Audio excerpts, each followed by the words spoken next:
order of the day number 1. Psychoactive Substances Bill, Committee stage.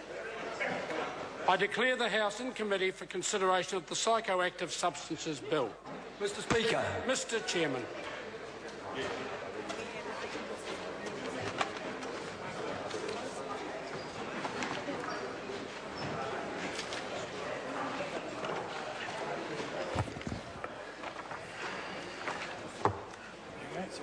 The House is in committee. Good afternoon, honourable members. Kia ora tātou, no reira te whare. Inga iwi, inga rio, inga hawe wha tēnā koutou, tēnā koutou, tēnā koutou katoa. I won't get into Japanese, Mr. Cosgrove, at this stage. We are doing consideration, honourable members, on the Psychoactive Substances Bill, and the question before the committee is that Part 1 stand part, and this is to advise members that it's debate on clauses 3 through to 11A. Point of order, the Honourable Trevor Mallard. Mr. Speaker, when was the decision made that that they be taken together and not clause by clause? I am not aware of that. Mr. I've just had a Yeah. Well, all I can suggest is that that's in fact the case. Then something needs to happen. But unless it does, I'm going to call the honourable member Ian Lees-Galloway. Thank you very much, Mr. Chairman. And just to clarify, we're debating Part 1, beginning at Clause 3. Yes, is that correct? Part Excellent. 1. Right, very good. Mr. Chairman, I'm very pleased to be able to take a call on Part 1. The preliminary provisions, let members not be perhaps led into any false sense of what the preliminary provisions part of the bill might mean. This is a substantive section of the bill. Each part of this bill actually is substantive in its own right, and I think is worthy of considerable debate. And I've got no doubt that there'll be lengthy debate on aspects of Part 1. Sir, Part 1 covers the purpose, the principles, the interpretation, the meaning of psychoactive substance, which was something which we considered at length, the establishment of the Psychoactive Substances Regulatory Authority, the Psychoactive Substances Expert Advisory Committee, and indeed Clause 11A, which I have no doubt will be the subject of considerable attention, which is the duty of the Advisory Committee relating to the use of animals when evaluating a psychoactive product for approval. Sir, I would like to start at the beginning of the bill. It's a very good place to start, and that is with the purpose, because with what appears to be a small amendment, I think the Select Committee has made a significant change to the purpose of this bill. The purpose now reads that the purpose of this Act is to regulate the availability of psychoactive substances in New Zealand, which is essentially what it originally said, and we have added the words to protect the health of and minimise the harm to individuals who use psychoactive substances. Mr. Chair, this was the subject of many of the submissions that we heard at Select Committee, and I know that many members spoke in the first reading about the need to have this concept that this bill is about reducing harm right there at the beginning of the bill in the purpose, because this is about a lot more than just regulating these substances. If we just wanted to regulate them, we could have just perhaps proposed to ban them. We could have come up with all sorts of very simple things. But really, what this is about is reducing the harm caused by drugs. And that's been the government's policy. It's been the policy of various governments for a long time to take a harm reduction approach to our drug regulations and the way we approach drug use, both in the legal framework and in the health and treatment response to drug use. However, it's been missing from the legislation relating to drug regulation.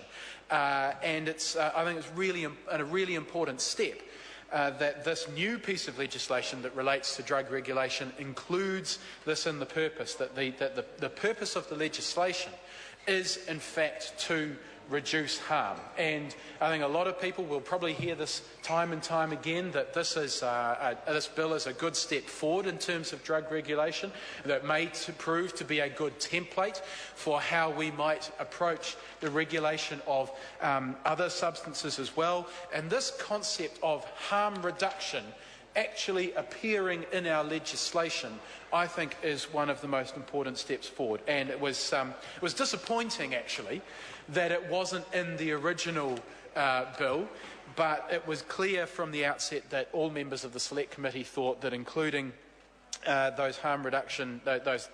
sentence about harm reduction in the purpose was important for us to do. Mr. Chair, one of the issues which we considered at length was the definition of a psychoactive substance.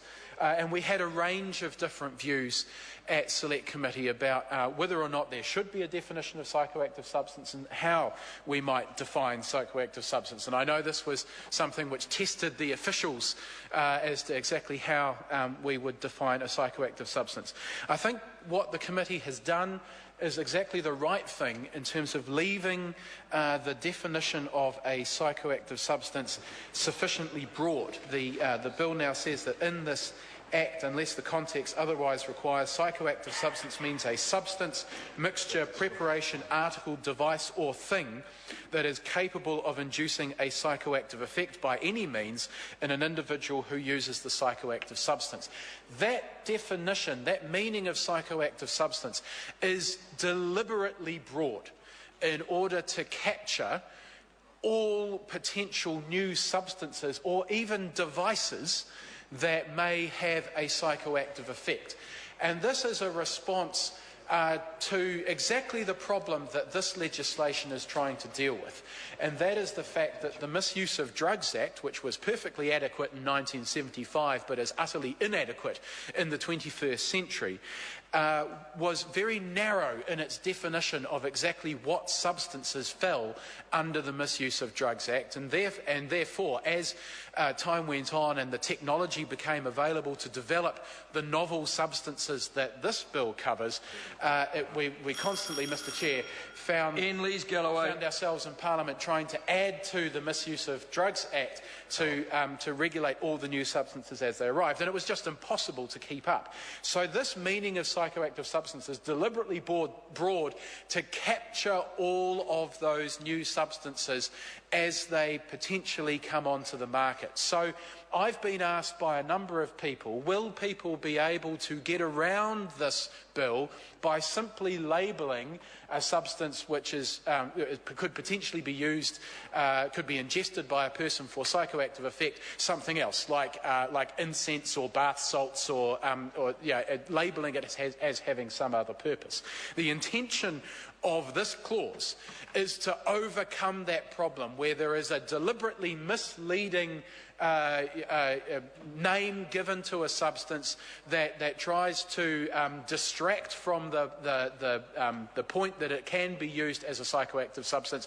It doesn't matter what people call something, this clause is designed to capture it. So anybody out there who thinks they can be a bit cute and try to call something which everybody knows can be used as a psychoactive substance that can be ingested by a human being as a drug for a psychoactive effect, this clause will capture it. It doesn't matter what they call it. And the hope is from Parliament that this is that kind of workaround will not be possible given the broad nature of that clause. Mr. Chairman, probably one of the most vexed questions that no doubt will get some considerable debate today is exactly what information the Expert Advisory Committee can receive from clinical trials and the nature of clinical trials that can be conducted. And this all hangs around the issue of animal testing. Members from around the chamber will address this issue at length, I'm quite sure, but I want to make a really important point that I want New Zealanders to understand. The reason we have got ourselves into this position where we're debating the amendment from the Greens is very, very poor process from the government and from the National Party. They have done two things which have absolutely overridden democracy in the consideration of this bill. The first was to delay the introduction of the bill. Actually, the introduction of the bill was delayed, but then once it was introduced, it then remained languishing on the table and did not receive its first reading debate for months after it was initially introduced. That goes to show the New Zealand public just what a low priority sorting out the regulation of legal highs has been to this government. So because they wasted time and dithered, the government insisted that the Select Committee have a shortened period of time to consider this bill. And then when we got the numerous submissions on animal testing, the National Party members voted not to hear those submissions on animal testing. That was not a matter of scope, which is what Paul Hutchison is going to try to tell the House. That was not a matter of scope. That was a decision for the National Party members. The Labour, Green and New Zealand First Party members voted in favour of hearing those submissions. The National Party voted against it and they blocked it. So we couldn't hear all sides of the debate, and that limited our ability to consider this issue properly. The second thing that the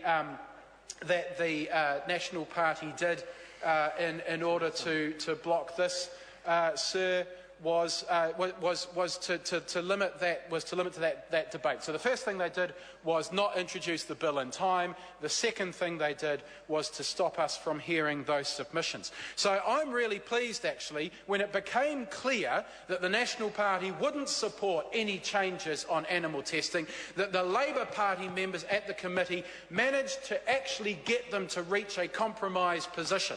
It's not the position that we would like to have. It's not the position that we support. We support the Green Party amendment that would rule out animal testing. But in order to get the National Party to move at all, we worked with them at Select Committee, and the clause that now sits in the bill that animal testing can only be used in the event that no other suitable testing forms of testing are available is a long way from the original, and that was a good move by the Labour Party, sir.